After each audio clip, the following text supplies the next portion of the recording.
This is Bob Cohen, and I want to welcome you to our workshop tonight. We'll get started in just another minute or so. I want to give people an opportunity to join. We've got several registered, and I also have several with me live tonight. So welcome. I'll be with you in a moment.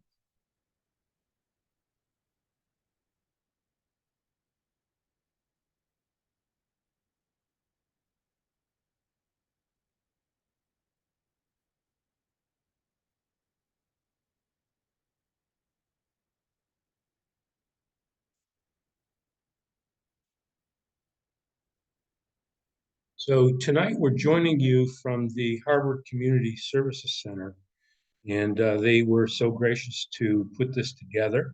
We've got several people here with me in the Flags Flagstar Bank Learning Center at Harvard Community Service Center, and several people right now online. And tonight we're going to be talking about marketing basics. So first thing I want to do, though, is first acknowledge the Harvard Community Services Center.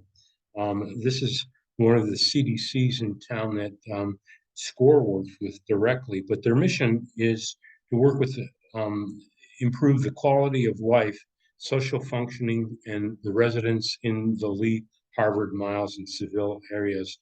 They've done such a great job. SCORE has been working with the Harvard Community Services Center for the last several years.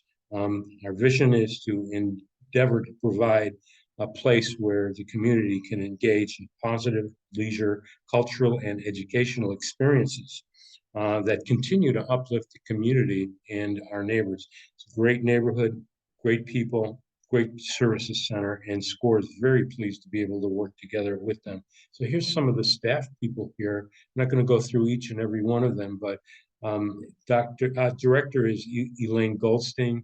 She's the president and CEO. Michael, and as you can see, Michelle Oliver is the executive assistant who helped me put this together. So we've got a lot of other people that really help with the Community Services Center here in the Harvard area.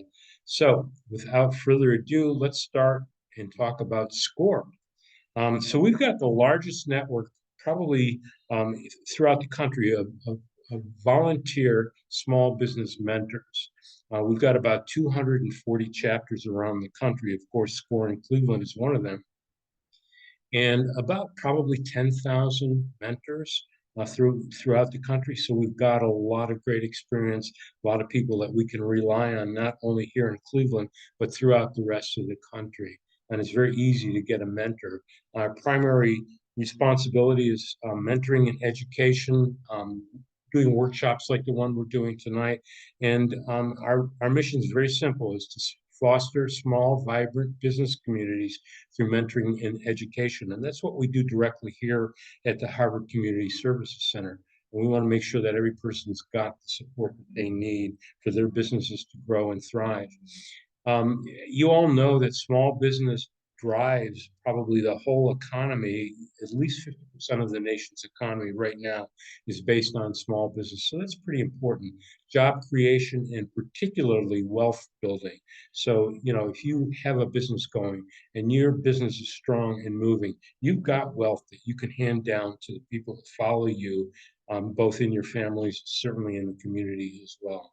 So I just want you to know that the volunteers here at SCORE pretty much give their own time to help and to work with people. Our services are all free, partly because we're supported by the Small Business Administration. And so everything that we do, as I said, is free. So if you get a chance, take a picture of that, go to score.org and find a mentor. I'll show you this is the website for the Cleveland SCORE chapter. I think I've got it live. Well, now. And I just wanted to point out a couple things. Number one, you can browse mentor profiles and take a look for somebody that might fit what you're looking for. You can also just request a mentor, and we'll try to set it up best as we can with somebody that we think, based on what you tell us, would match your need. And then also, you can go online and take workshops. You can take live workshops like the one we're doing tonight, but we also record all of our workshops. So and there are filters to make sure that you get the ones from Cleveland or any other ones that you want to look at. So I just wanted to point those out. And the last thing I wanted to show you is that there are many, many templates. The resources are unbelievable in terms of what's there. So, financial statements, there's templates for that. And um, all kinds of templates for building your business, for startups, for finance templates, and so on. And then certainly all kinds of workshops and events that are available for you. So I am going to get out of this, maybe, and go back to the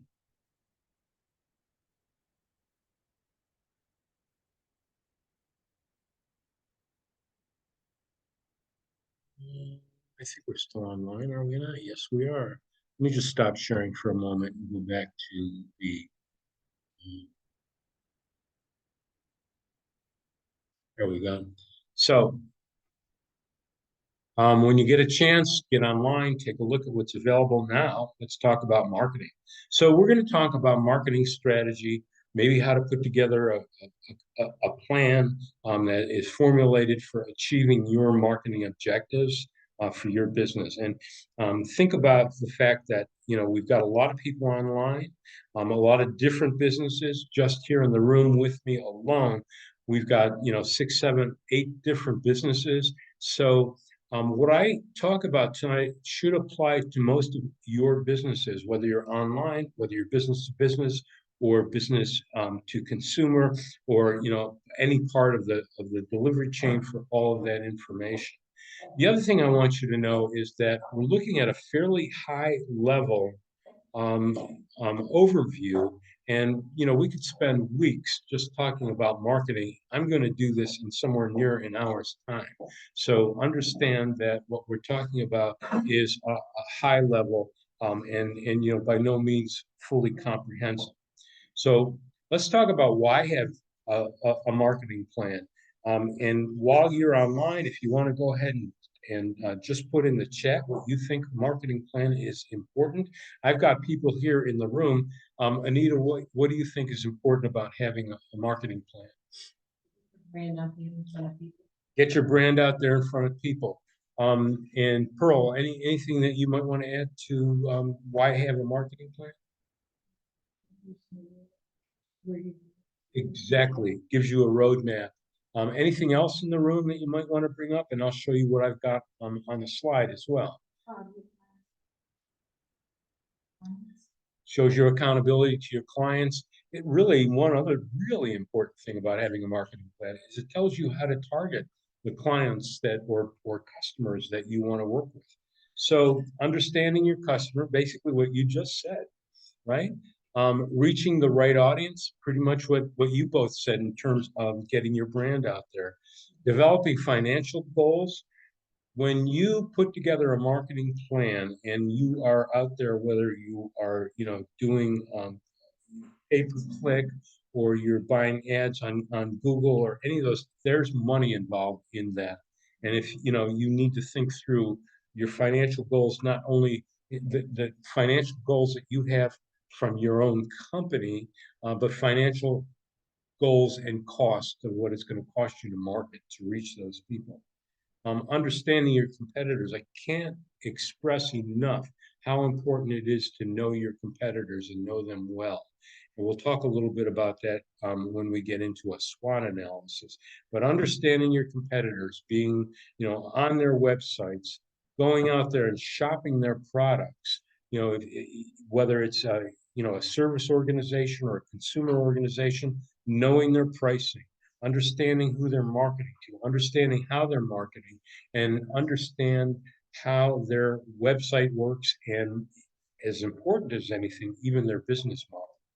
And this outlines your marketing activities. So, if you're in the process of, doing a marketing campaign of some sort, you need to outline it and figure it out in advance. And what I haven't said to people on this call is that everybody on this call will receive a copy of these slides and also a recording of the actual presentation. So you can expect that in the next day or so. And So this gives you an opportunity to set measurable goals. I can't tell you how important that is. And part of what we go through is going to be talking about those goals. Allocate sufficient resources. Back to the financial side of it. Financial goals in terms of what you want to accomplish, but allocate sufficient resources in what it's going to cost. Develop a promotional strategy. Defense against or offense against your competitors. That's really important. If you got a nice business and your competitors are going to eat your lunch, you're not going to stay in business very long. So you need to think about those things that help you defend um, against your competitors. And again, on the financial side, budgeting of costs. So now I'm going to switch back and forth between various on these slides. We're going to now just change almost completely. Just so you know what happens with however you do your marketing and your marketing plan. I put together a marketing funnel. Okay, now this marketing funnel also, um, in some way or another, would mimic what they might call a sales pipeline. So knowing where the sale is in the marketing funnel or the sales funnel is really important, or sales pipeline. They're all sometimes interchangeable. So the very top of your marketing funnel is lead generation. And then the next part of it is nurturing that lead and actually closing a sale. Every business has a slightly different way to do it. I know in Anita's case, she's got a bakery. She's now getting her products out into markets. She is looking at generating leads in a totally different way than if she was selling direct to a consumer. Now she is going through a market, but also still selling to consumers. So that's important.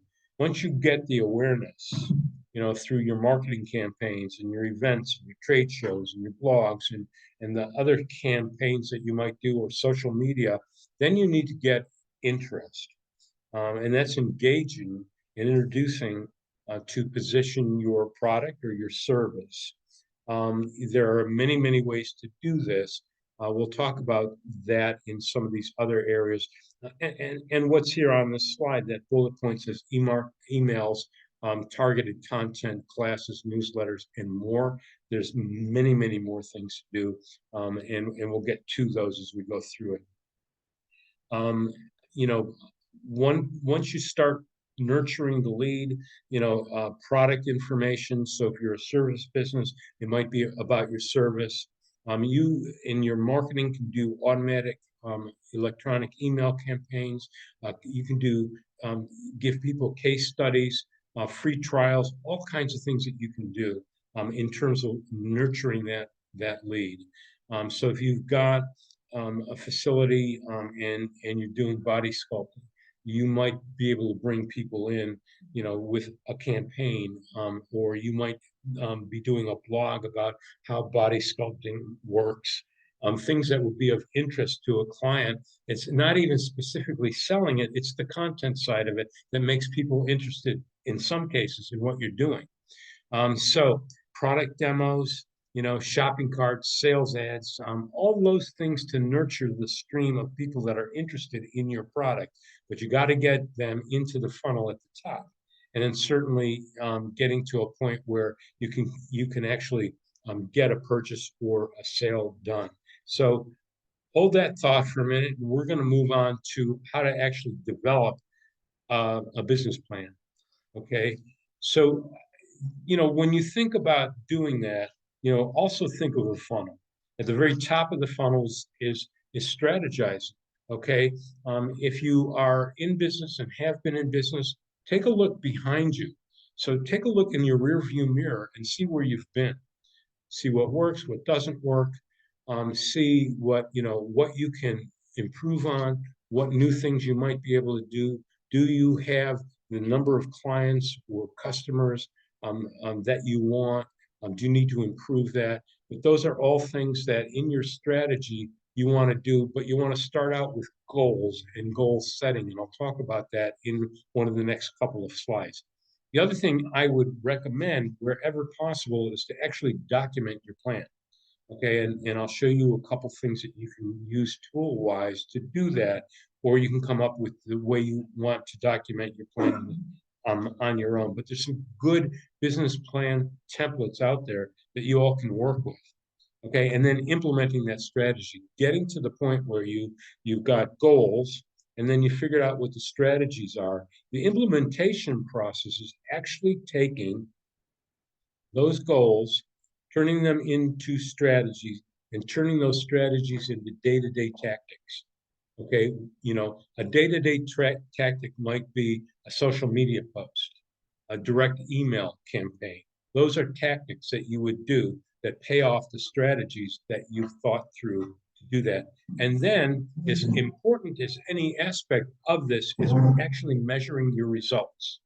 So if you have, let's say, a website and you're driving business to your website, you want to know who's coming and where they're coming from. Because if you've got social media going on and you are on, let's say, LinkedIn, Instagram, and Facebook, and you don't know what's paying off, what's successful, either you're wasting your time or you're throwing your money.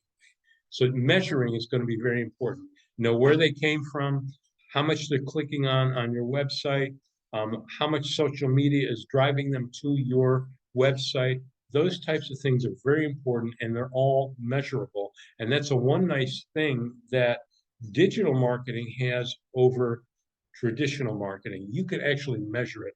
You put an ad out in a newspaper, or you do a um, um, uh, radio ad or something like that, you don't necessarily know what you've got, what's actually paying off for you.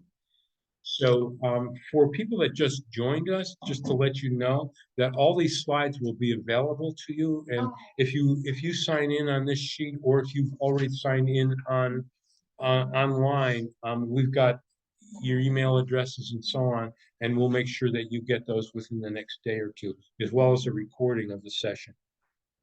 So let's move on. Okay, and let's now talk a little bit about marketing strategy. And that's going to be made up of what you're selling or what to sell, your offering, your value proposition, key benefits and features. I think it's really knowing those things and knowing what sets you apart from your competitors. I can't tell you how important it is to know what your competitors are doing. And Anita, in your bakery, you may have products that aren't available through most other bakeries, or you may have products that are better tasting than others, or your service to the markets are better, and that they can get their orders fulfilled quickly. Those are things that differentiate you. Now, the difference between a benefit and a feature is also very important, and I'll just go through it in a very oversimplified manner. So, imagine having in your house, or you're going to the store and you're going to buy a brand new washing machine. Okay. The features of that washing machine are how big a load you can take, how quickly it washes. It might be how many cycles are available. It might be, things like conservation. It might be, power saved, or hot water saved, or whatever it is. Those are features that you can talk about. It's got a load capacity of 1.3 cubic centimeters, or cubic feet, I should say. That's an actual feature. But the benefit of that is that you can put in a larger load. It takes you less time to do more laundry. Those are things that are really important. So when you think about your businesses, the features are those things that the hardware brings. The definition of it. Think about a computer. Computer has a hard drive, and that hard drive takes so much information. It has random access memory. That's going to bring information more quickly if it's a bigger information. So the benefits of being able to access it more quickly is that you're not messing around waiting for screens to come up. or having a larger hard drive, you are not necessarily going to have to clean your drive off or get a bigger hard drive in your next computer. So those are features and those are benefits. Um, where to sell? Understanding the market demand. Again, understanding, and I'll talk about target customers as we go through this quite a bit. Understanding your target customer, okay, and what the demands are for your product. Is it geographic? Do you have boundaries? Do you have specific niches? So, you could be in a business that, let's say, for instance, is on the downside in terms of its maturity. In other words, um, things are not at the top level of growth. But if you've got a special niche that you can fit into, or if you've got many competitors, but you've got a special niche to fit into, then you may have an advantage in a business worth trying to grow. Who you're selling to, who your ideal targets are. I'm going to talk about targets fairly often through the presentation. Potential customers, segments, positioning, and messaging. Those are all things that we'll talk about in a moment. And then how to sell, your distribution, and I'm picking on Anita again because she's sitting right in front of me. But she's just gotten into a new market and into a supermarket, and from there it could go further from there. So those are important. And then we're going to talk about tactics and channels. Those are actually marketing tactics and channels that we'll go through. So what to sell? And again, this is somewhat of a high level, maybe a little overly simplified, but it'll give you a good idea.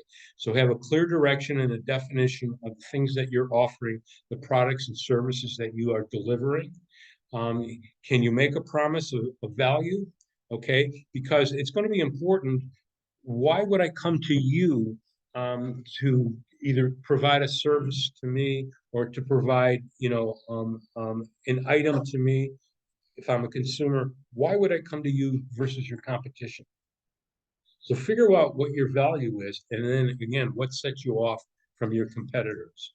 Okay, and marketing is, you could have similar products on the on the market, I should say, but marketing, a good marketer could then still do so much better than those competitors that are out there. So communicate a unique set of features. We talked about features or benefits, and I would argue that benefits are probably a better way to go than features, but it's not bad to put features in there. And the reason is that if you're talking to people about how your product is benefiting them or your service benefits them, okay, then they'll get it. They may not get that I've got 4 GB of RAM, but they will get that I can pull up a screen much faster than if I didn't have that. So that's very simple, but okay. So then you need to be able to communicate those features and benefits. That's really important. What sets you apart from your competing products or services? Again, where to sell? Placement is very important. Is your offer best suited for local, regional, national, or international markets? And it could be even just a neighborhood. If you're in a small little retail store in a neighborhood, that's your target, people in that neighborhood. And you need to then, and we'll talk about that in a minute, figure out who the buyers are in that neighborhood, assuming that that's, but we'll keep it at that simple level. Who the buyers are, what it is about them, their features about them that makes them a target for you. Okay. And we'll talk about demographics and things about, in a little while, but keep that in the back of your mind. Targeting is going to include your demographics, but it's also going to include where you're marketing to. So, where will your products and services be available for purchase? Is it online? Is it in a store? If you're business to business, and let's say you sell things, let's say you are an architect and you're selling to a builder, your marketing strategy is going to be different than trying to get somebody into a store. Your marketing strategy as a business to business organization is going to be to more personalize how you communicate and sell to potential customers, as opposed to utilizing, and you will still utilize the internet and social media and all those other things. But that is to maybe get some name recognition. So if I'm an architect and I'm going to a builder and I'm going to somebody that I know in that department uses um, architects in order to develop their plans and things like that, I need to find out who that is and how to get to them. There's many, many ways to do that. But that's the type of thinking you should be going through as we go through this. And then, so let's talk about marketing strategy for a minute. And we talk about demographics, and I talk about targets and talk about that a lot. So, your target is who has a need for your product. And let's put it a different way. When you're looking at a product or you're developing a service, what is it that the market doesn't yet have? Or look at it even another way. What are the pain points of the people that are already using something similar to those products or services that you're thinking about? Okay, because answering pain points and understanding what your customer or your client's needs are is the way to get to a point where you've got a target list. And so some of the things that you want to consider are age, gender, income level, educational level, marital status, occupation, ethnic backgrounds, buying habits. That's going to be important, in psychological needs. And that's only a very small list. And I don't know if you all use Chat GPT or any of those kinds of things, but if you do, I would encourage you to go on to Chat GPT and say, hey, putting together a marketing plan, give me some ideas of the demographics I should be thinking about for whatever it is you all are doing. And you should be able to get some stuff. But again, if you're using AI or Chat GPT or any of those things, use it with caution, in that you want to make sure that what they give you back is accurate. Okay. So this is just a small portion of the possibilities in terms of targeting customers. So are there enough customers out there, enough people that fit the criteria of what you need to sell? So if you're doing research, one great place to do research is to look at, particularly, well, you can do it almost in any area around the country, to look at census data. So if you're looking for data, you can do that. If you've got a retail store and you want to put it into, or you already are in a neighborhood, or you're making a decision as to how you want to strategize that, you can understand what the financial levels are of the people in any given area, family consistency, size, education levels, all kinds of data available from the Census Bureau. So go to census.gov and it'll tell you how to use it. And you can look as small as a zip code, probably even smaller than that, or as large as the entire country. And you can look at it by zip code, by community, by neighborhood, by state, by city, all kinds of information available out there. Great place to find data. So let's talk about marketing strategy. Again, how to sell. How does your customer get or service get to the customer?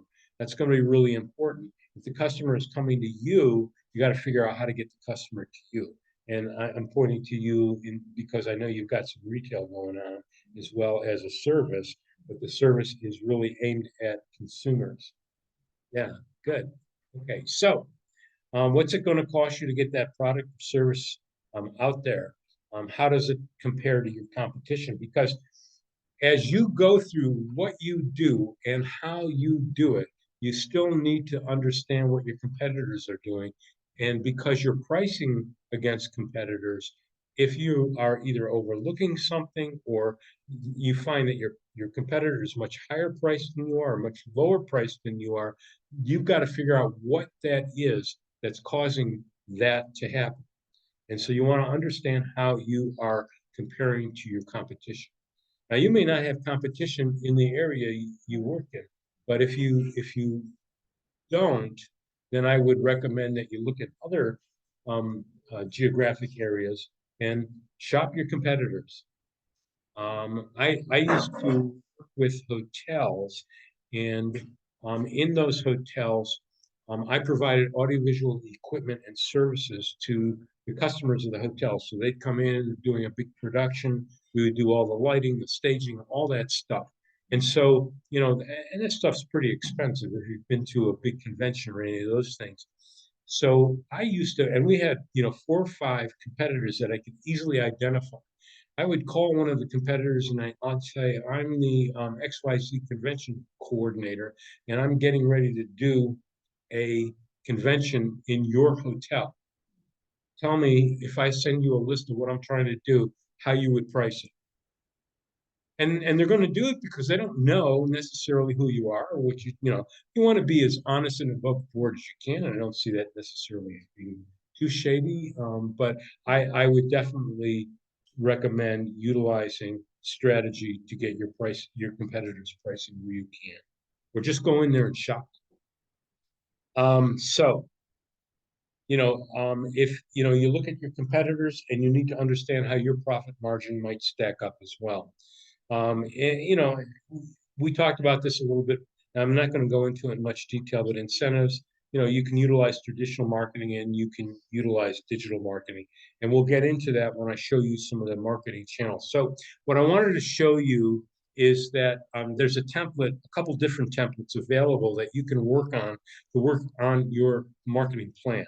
And this is a live link, so when you get the slides, just bring them up. You got to be in slide mode in order for it to work. But I'm just going to bring that up very quickly. It's going to the SCORE website, and this is it right here. So it's a marketing plan. You can put all your own information in there, and then there's a summary: who we are, what we're trying to do, who we're targeting, all those kinds of things that we're talking about, and the benefits, all the things that I just went through are in this. And I think there are a few pages here. So that's one.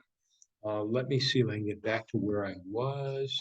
I'm going to have to um, here. Bear with me a sec.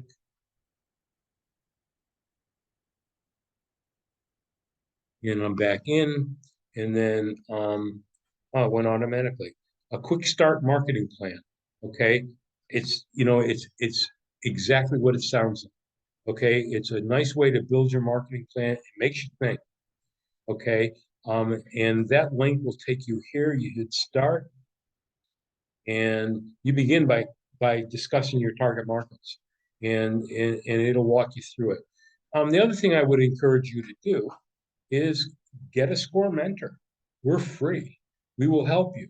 And there's some good ones out there. And there are some people that really specialize in marketing. So, that's going to be important. Okay, let's go back to PowerPoint. So those two links are available when you get the slides. Let me move us down to the next slide. Now, I talked about documenting your plan. Okay, and I'm not going to spend a lot of time on this. We're 30 minutes in. This will probably go an hour and 15, maybe an hour and 20. Hope you're okay with that. If this was a lunch hour presentation, I'd be a lot more worried about it. But there's a lot of good detail here. So, very first thing, to start out by setting goals. Articulate what you want to achieve, how and when, how much of a commitment you want to make, time, money, people, all those things. And I'll talk about setting goals because I want everybody to work with SMART goals and strategic, measurable, attainable, and I'll go through the rest of it in a minute. And then knowing your audience, again, your target. Focus on who matters. Create a buyer persona, and I'll show you one. And understand, the knowledge of your customers, their needs, their problems. I mentioned, being able to look at pain points, understand their problems. In your case, you're doing body sculpture. That's easy to figure out what people want or don't want in their own bodies, right? So pain points, that's for pain points. And so you're their heroine because you can fix that. So and then again, know your competition. Let's talk about situational analysis. We're going to talk about a SWOT plan. Tell your story, solidify your value proposition, your elevator pitch. You should be able to communicate who you are and what you do in a matter of seconds, okay? 10, 15 seconds. The amount of time it takes for somebody to get on the first floor of an 10th floor of an elevator and come down to the first floor. You should be able to articulate what your business is, how you work, things that they need to know, and so that at that point in time, just like that, they know what you do. You told me, and I knew enough about body sculpting. That's all you had to say, and I knew. So I mean that should be an easy pitch for you to make. And think about this: when you're utilizing that elevator pitch, you not only can utilize it in your marketing message, you can utilize it everywhere. If you're going to a bank for money, if you're in a pitch contest, those things are all part of all that. Know your competition. I said, solidify your value proposition. Tell your story, and sometimes that includes why you came up with your business. Okay, sometimes that's something great to have on your website. I've had, particularly with nonprofit organizations, where people tell the reason why they started that organization. You know, I went through life doing this, and it just wasn't the way I thought it should be. I'm here to help people that are having the same issue. And that's the story to tell. And that's a great story. Or I started my business because I noticed that companies just don't have this or that or this service. So, and then knowing the channels, discover and focus the most effective channels and tactics to engage and educate and entertain. But bottom line here is do not waste money trying to reach customers in some way or another that won't work. And I give a very dumb analogy. I'm a fisherman. I like to fish. But if you're not fishing where the fish are, you won't catch them. Okay. And then you need to use the right bait to catch them. So, when I hire a guide, I'm always good. Anyway, that's neither here nor there. So when you do get the things that you want to do on your marketing plan, implement them, put them down in writing, figure out, even if it's, if you're doing social media, if you're doing posting, if you're doing website development or any of that stuff, put it down, have a date, have a cost. So you know what you're getting, be able to go back and track and measure. Measure how your marketing is performing against KPIs. And KPIs are just key performance indicators. You want to set some key performance indicators. I'll just give you a couple of examples. SCORE has a bunch of key performance indicators that we as mentors keep in mind as we're doing things. How many people we're getting, how many new clients, how many people come to our workshops. Those are key performance indicators. Those are things that you want to look at as well. What is it that is going to tell you whether or not your marketing programs that you're doing are successful? And if they're not, fail and fail quickly and get out of them and save money and time and energy. So I wanted to talk about, in documenting your plan, articulate what you want to achieve, how and when, and how much of a commitment that it will take, and time and money and other things. But when you set goals, okay, I am going to get 14 new clients in the next 6 months by means of doing such and such, and this is what's going to make it successful. Okay, so be specific, okay, measurable. So you want something you can measure. It could be a dollar amount, it could be a date, it could be a time, it could be a number of clients, but data that you can pull in. You might go back and, as a goal, because let's say you are an e-commerce site, your goal might be to have, 10% fewer abandoned carts than I've got now. So if you have that goal, okay, and think about it, you know that you want to have 10% less abandoned carts. What can you do in your marketing to have that happen? Well, I don't know, because you've got to go back through and analyze why those carts are abandoned. But that might be the very first thing you do. I'm going to analyze why these carts are abandoned. Okay, cost too much, can't get it shipped quickly enough, some other trouble with the website. Client just doesn't have an interest. That's why clients abandon carts. It's also why clients don't buy at retail or direct from a business.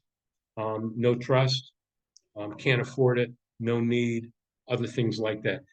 Abandoning carts might also be why you're losing clients, same kind of thing. So specific, measurable, attainable. You don't want to reach out so far that you can't do it.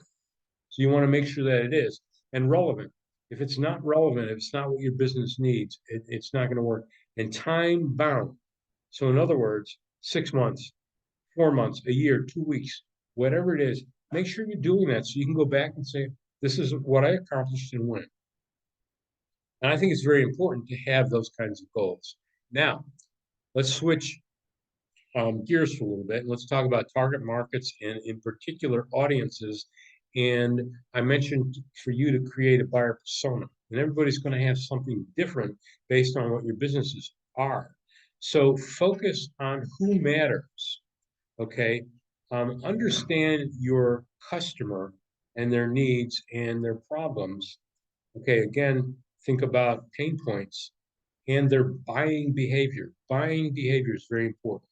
So we just put this together kind of to show a quick example. So this is a persona of a guy named John. He's a systems administrator. And his background is he's done systems administration. And by the way, you can go to LinkedIn and you can look at any customer in any company that's out there that's on LinkedIn and understand who they are pretty quickly. You might be able to do that in other ways as well. But you can also actually talk to your customers directly. There's nothing wrong with doing that. What do you like about what I'm doing? What is it that you need from what I do, or how can I help you in any way? Anyway, so he works at a large hospital. Okay, he skews male. He's somewhere between 25 and 45. He's married with children. And he lives in the suburbs. Okay, his goals are to increase productivity, reduce support calls, and you can find this out pretty easily by talking to your customers. What is it you're looking for? And he wants to be able to support corporate initiatives and certainly cut down the IT costs. Okay, so his challenges are finding the best solution to get the right costs. And then, how I, as a provider to him, can help. We've got a large team to support his rollout initiatives. Again, this is information that maybe have gained through having talked with the guy. We provide systems administration and user training. We provide 24/7 customer support, and we can justify our product. And sometimes you don't have to be the least expensive product to sell. You need to be the most valuable product sometimes in order for you to close a sale. And then you can provide an ROI, which is a return on investment. So if you come with me, I'm going to show you how you can actually save money, or how you're not spending more money, or your IT department can benefit from us. So he's got objections. He's worried that end users won't be able to use the new software. Well, you can come back and show him how you're going to roll it out. Okay. He's nervous about how to deploy and implement. You can show that you've done this for many other people.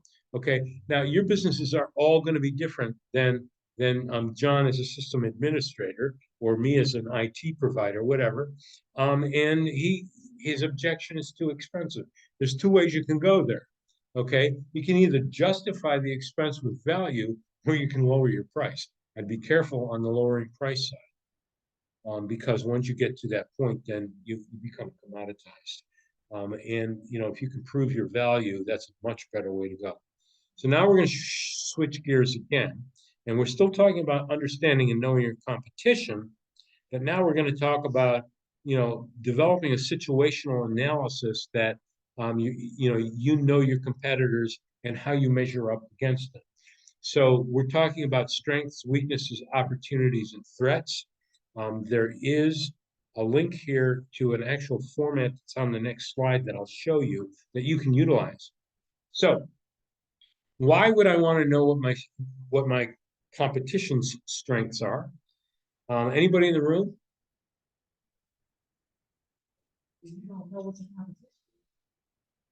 That's right. Yeah, if you don't know what your competition is doing, you cannot compete against them. Okay. And so, why would we want to know what a weakness is? Anyone in the room?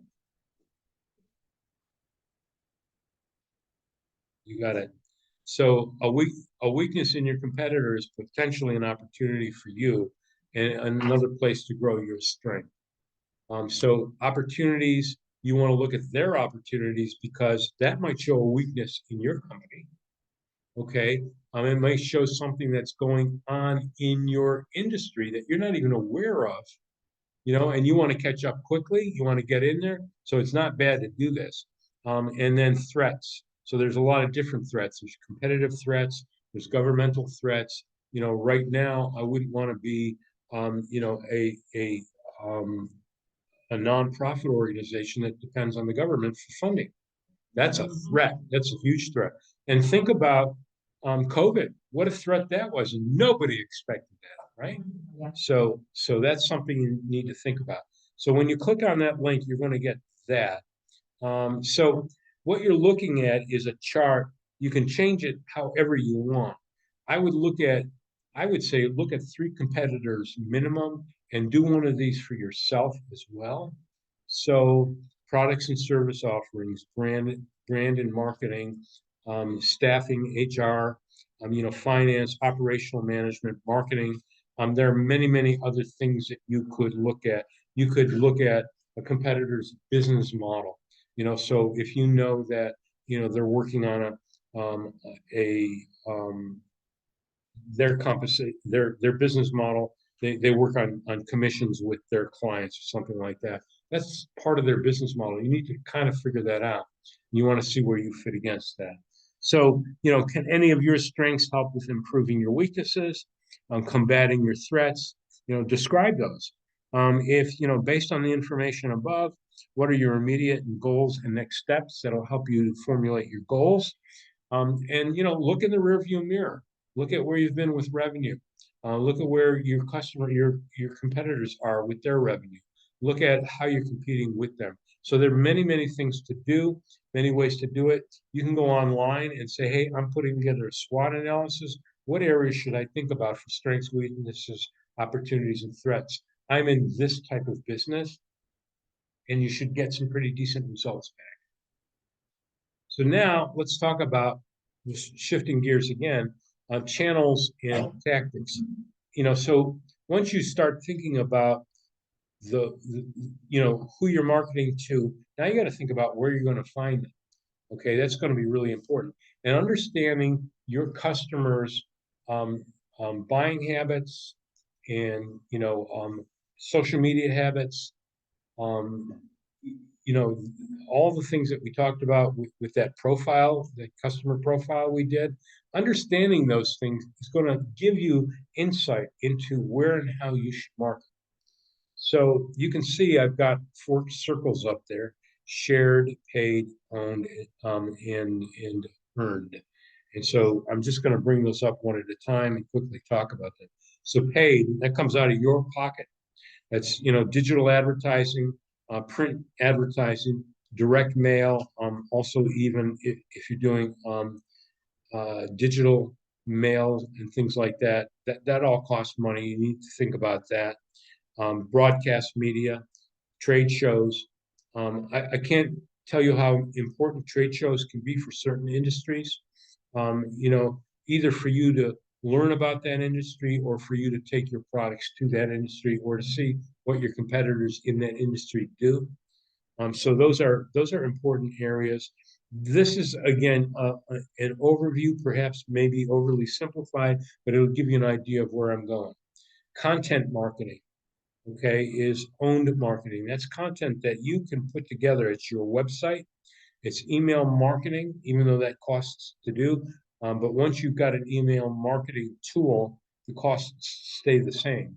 It doesn't cost you to actually do the emailing. It costs you to have that app on your computer and to work through it. Webinars.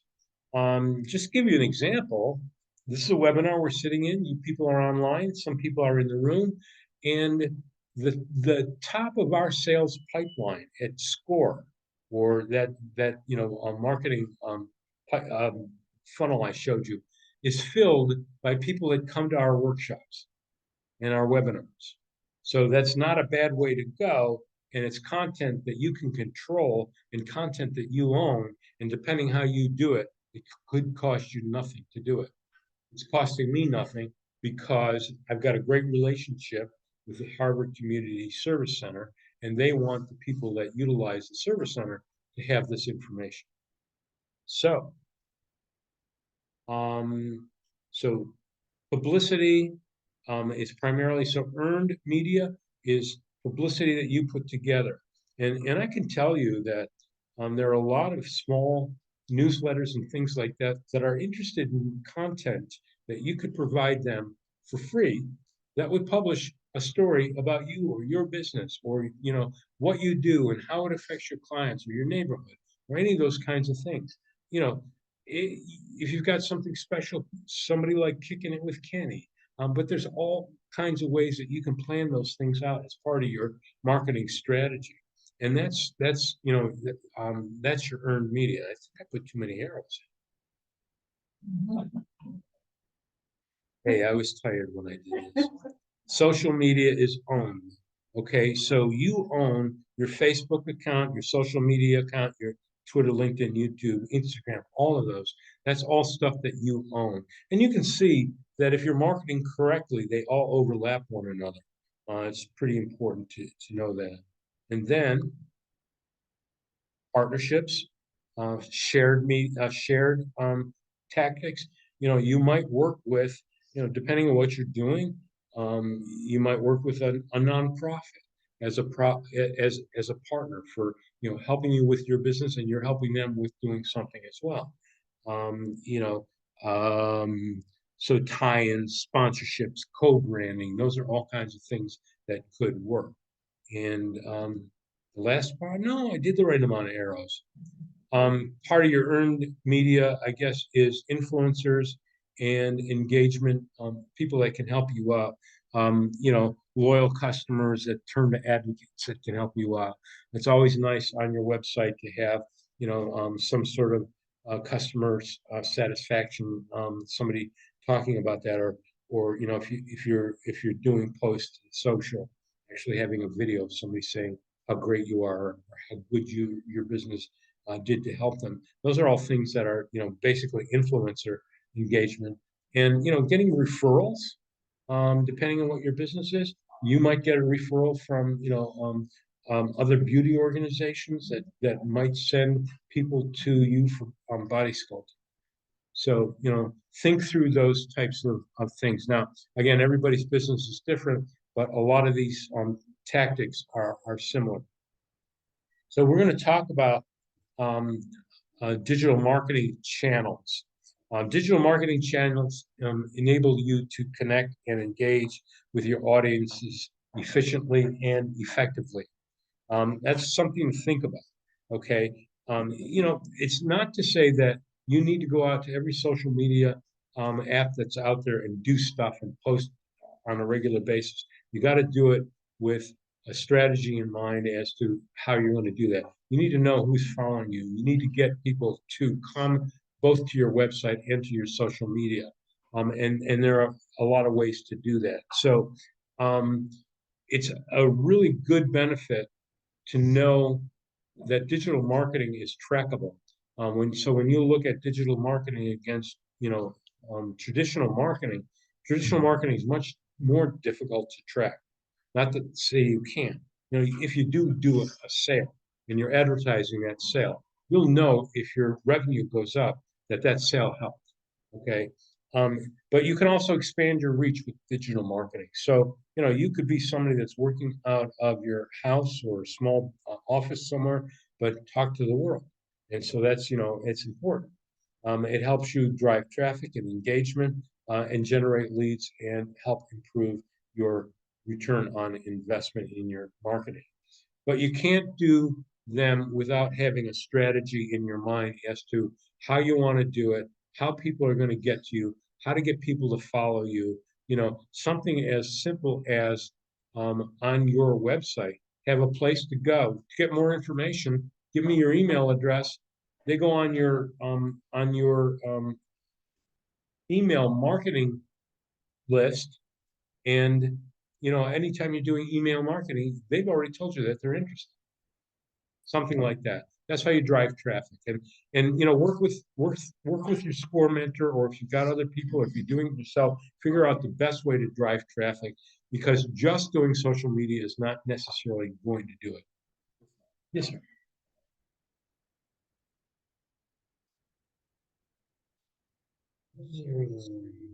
Right, which is that's sure.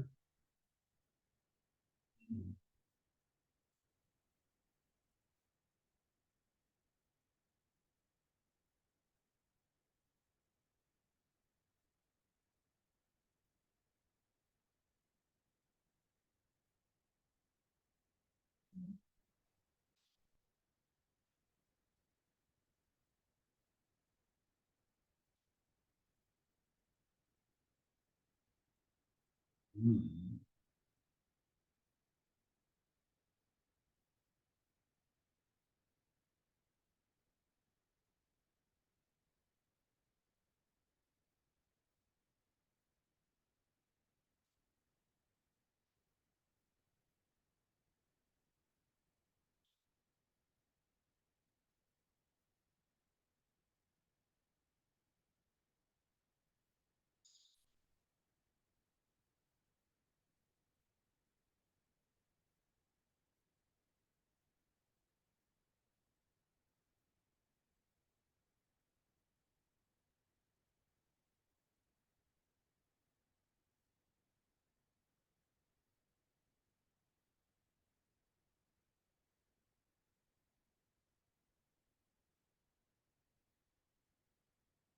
My apologies, everyone. I did not realize that in some way or another I must have cut this off. It looks like we still have 25 participants online. That's good. Let me get to the slide I was working on, and we will keep going from here. Give me 1 minute.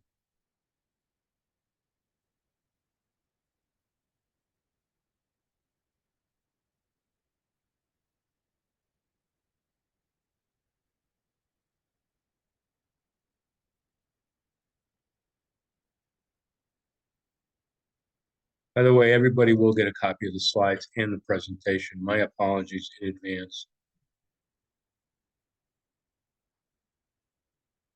All right, so this is where I left off. We were talking about digital marketing channels. So content marketing is really important. It's, understanding and creating either publications, distribution of valuable information that you can send to your clients. Search engine optimization is exactly that, and that is, being able to get ranking on your website to get it in front of people's eyes.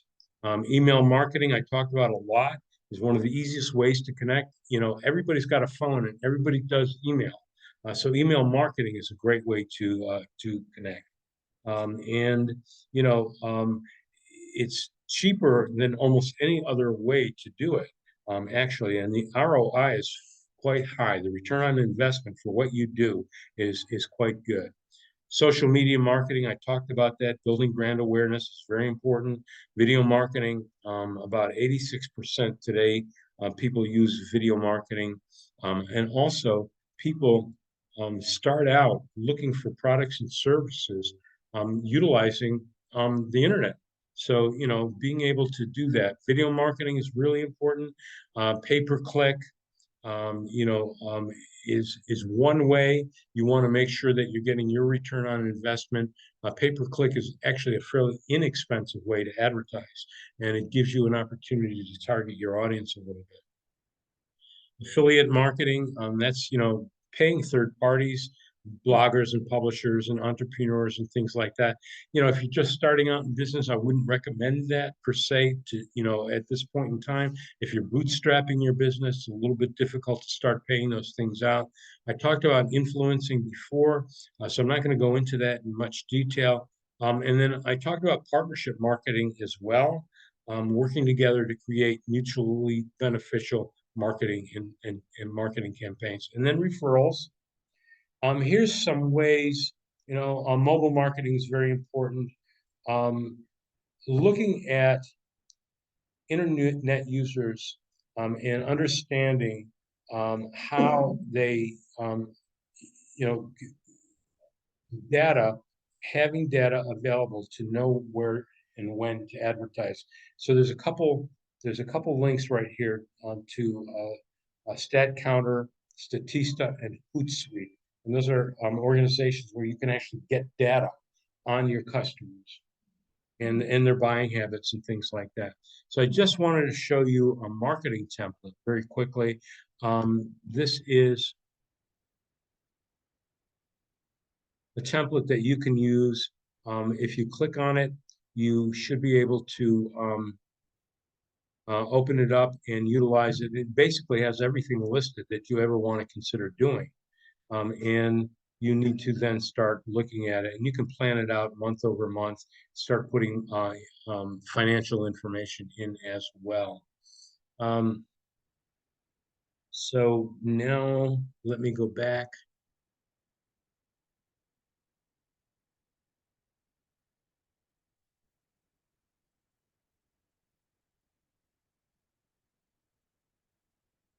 Stop sharing for a moment. Let me pull up the slides again. And let me close that off.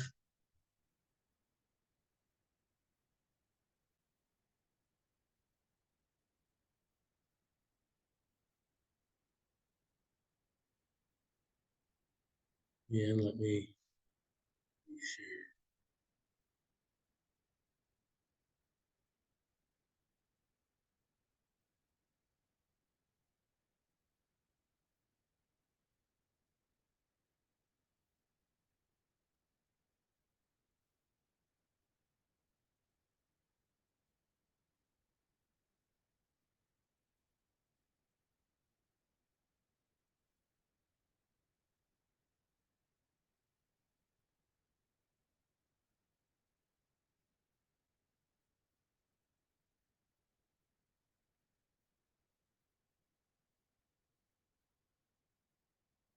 All right, I'm going to stop going outside of this, and we're going to move to the last couple of slides. And I'm sharing this. I just want to show you some possible things to do. What I would recommend is you start working on your goal planning. There's a printable table to work with. Begin working on a SWOT analysis. Start working on your marketing plan. Look at the budgeting template that I just showed you, and request a mentor from SCORE. We can help you. And I want to open it up to questions at this moment in time. I'm going to stop sharing. And I will take questions both from outside. So I've got a lot of people on the chat, most of which are complaining that they couldn't see what I was sharing. And I totally apologize for that.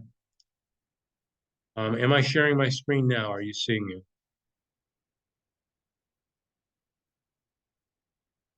Somebody put it in chat? No. Actually, don't need to share my screen anymore. Can you see me?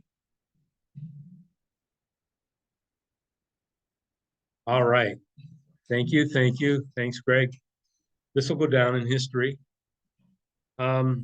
Anyway, again, you'll get the slides. So do you have any questions? I've got two in the Q&A here. Are there slides yet? Okay, yeah, this is all regarding that. Anybody in the room, have you all got any questions that you want? Yes, sir. Okay. Is there a general rule of thumb for percentage of your income or your business you should be more mature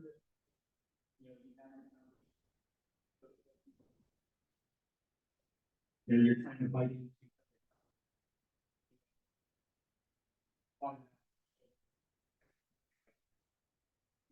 like 6% to try yes, there are. You've got to take a lot into consideration. So first of all, let me re-ask the question. So just to make sure people can hear it. So, is there a general rule of thumb about how much marketing money should be committed, based on, your budget or based on what your competitors are doing, and if you're established business, perhaps even versus a new business. And the answer is going to be around, when you take a look at your entire revenue stream, and you take a look at your profit and loss and things like that. Can you afford it? Okay. If you need to go into debt, is there enough of an ROI to support that debt? I don't necessarily think I would go into much debt just to do marketing. I recommend to a lot of businesses to start bootstrapping, and then, over time, grow it and do marketing. And then, mature businesses, yeah, they might go 10% of their budget in marketing. When you take a look at consumer goods, it might even be bigger. But it's really going to be based on your business, and it's going to be based on. I would look at data on everything I did. So if I've got, if I'm looking at my profit and loss statement, and I'm looking at my cash flow statement, okay, and if I know that I'm going to spend, or if let's put it this way, if I say to myself, well, I'd like to spend 3% of my budget, what does that look like? What does that do to my bottom line? Again, I don't necessarily recommend borrowing money for marketing, of course, unless you've got such a fabulous idea that that's the best way to get it off the ground. Um, but I don't recommend necessarily doing it. Marketing is extremely important. There are many, many ways, particularly now with digital marketing, to get the word out, to get your brand out, and to do a lot of things. I mean, again, Anita's sitting in this room, and I know that Anita has worked very, very hard to get her brand out. And and it's not because she invested a ton of money in marketing. It's because you invested a lot of time, a lot of effort, talked to a lot of people, um, including score mentors, to get it off the ground. Um, Anything else in the way of questions? Yes. And have a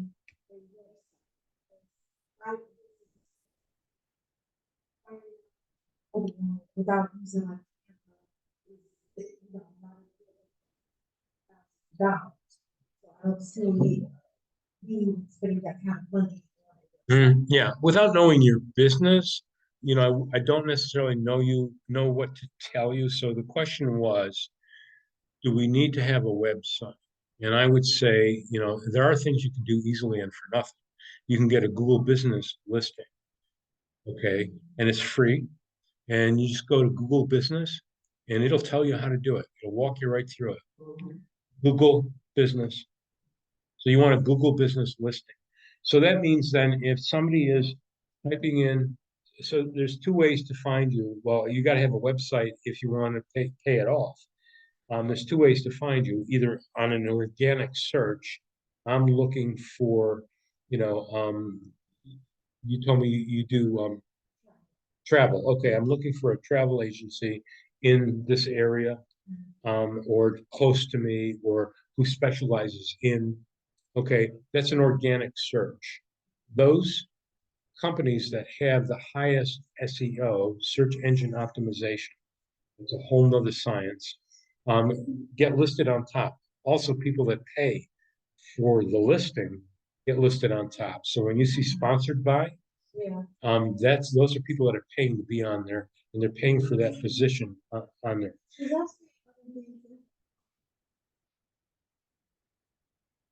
Yeah, you don't need that yet, especially now for your business. Websites are good for a lot of reasons. People can find you. Okay, your information will be there. You can tell them about what you do. There are websites that you can put together that are minimal in cost, and hard to say how good they will be. It's as good as how you how you put it together. But you know what? Go out and look at your competitors and see what they're doing. You know, are they do your competitors have websites? All of them. And I would venture to say yes. Okay. Do they all have Google listings? Probably so. But you can start there. But you know, websites are a funny thing. If people go to them, then they work well. If people don't go to them, then you know, you got a website out there that nobody goes to. So you got to figure out how to get that out into the public. And there's a lot of ways to do that. I can't sit here, you know, we need another 2 hours in order to get that. I know I didn't answer it all the way, but I would recommend if you can see your way to doing a website, it would help. It gives you credibility. You know, if you get to a point where people do start to follow you, it gives them a place to go, it gives you a place to give them information from. So,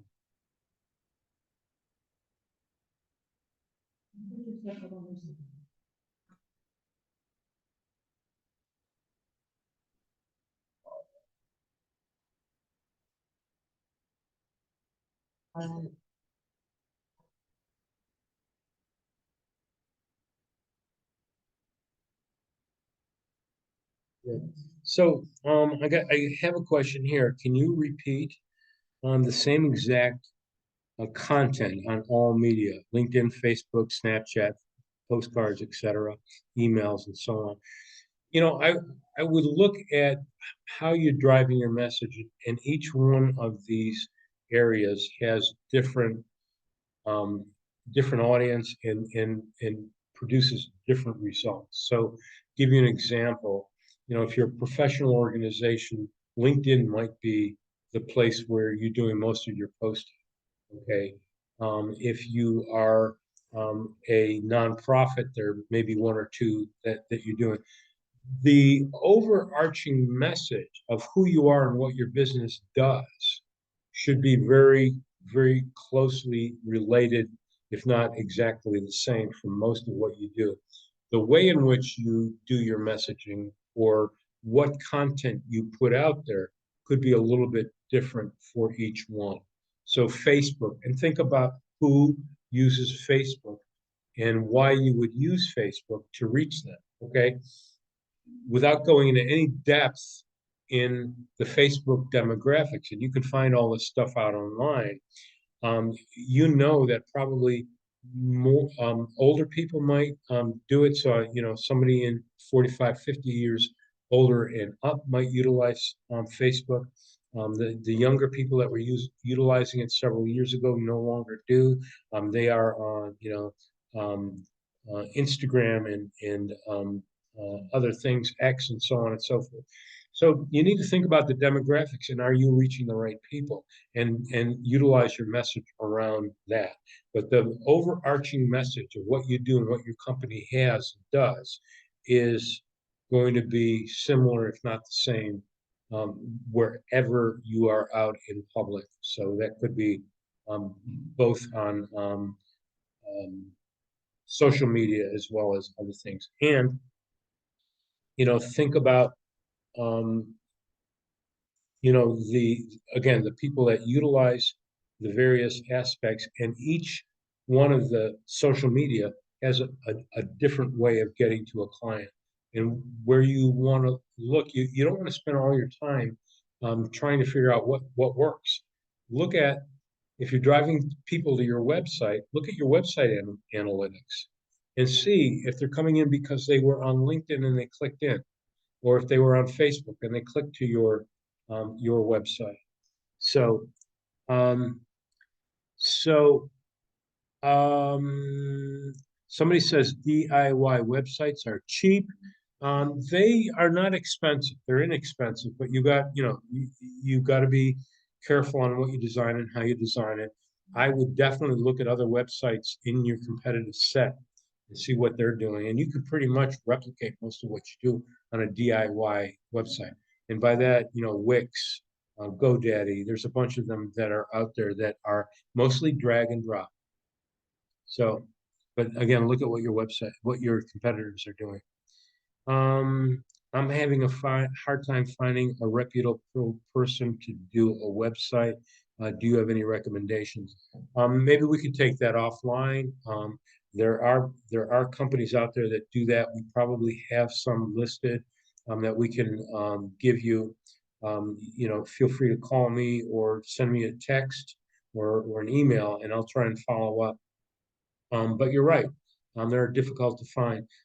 There are also companies um, or people who are listed on websites like Fiverr, where those are freelancers. You got to vet them carefully, but they're out there and they do work. I do have a client that's using somebody from, I think it's Fiverr, that was fairly happy with what they do. Joan says I do websites for several clients. So I know I've got clients who actually do websites as well and are utilize me to help them to market what they do. Let's see if I have any other chat questions. One in the Q&A, I think I answered that, yes. And anything else in chat? I think we've got them all. So if there are no other questions, I have one in the back.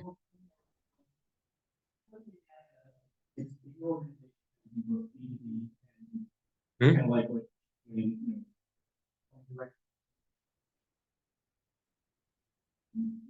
Right. does that affect your marketing plan and you basically in one of the B2B then? Okay. Yeah, it doesn't have to be two totally separate markets. What you need to do is figure out how you're going to market, figure out what your marketing channels are. Okay, you could, let's say, have an e-commerce site. You could have business to business where you're actually out there, talking to other companies that you're selling your service to, and you can be a business to consumer. What you have to be careful is there a conflict between those channels? And give you an example, if you are selling wholesale to, we have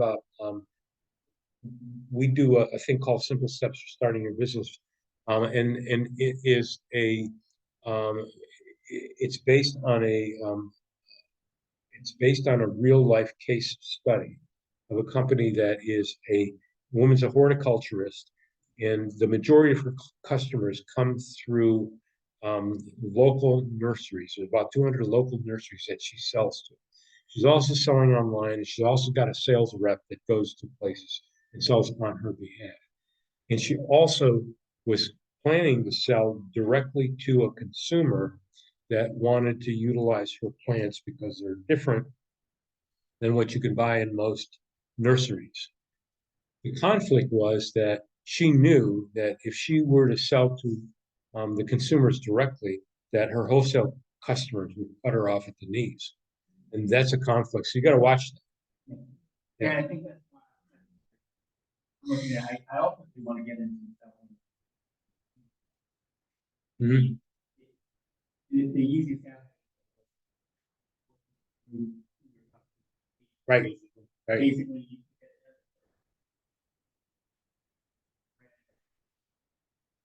you're basically private label. And then as private label for them, and so Yeah. And so you got to be careful not to bite the hand that feeds you. Yeah. Yeah. Let me see if I got anything else. I think we're caught up. So, first of all, I want to apologize again for when we lost or when I stopped sharing the image with you. I apologize for that. And you will get a copy of the final program as well as the slides. And I want to thank you all for coming and being here with us tonight. And we had a nice turnout, both online and in person, so it's wonderful. We've got a couple more of these coming up. We've got one next week, and I think one in a few weeks after that. I'll be here. Somebody else is presenting, but I'll make sure that things go smoother than they did this time. So thank you all for coming. Take care, everybody. And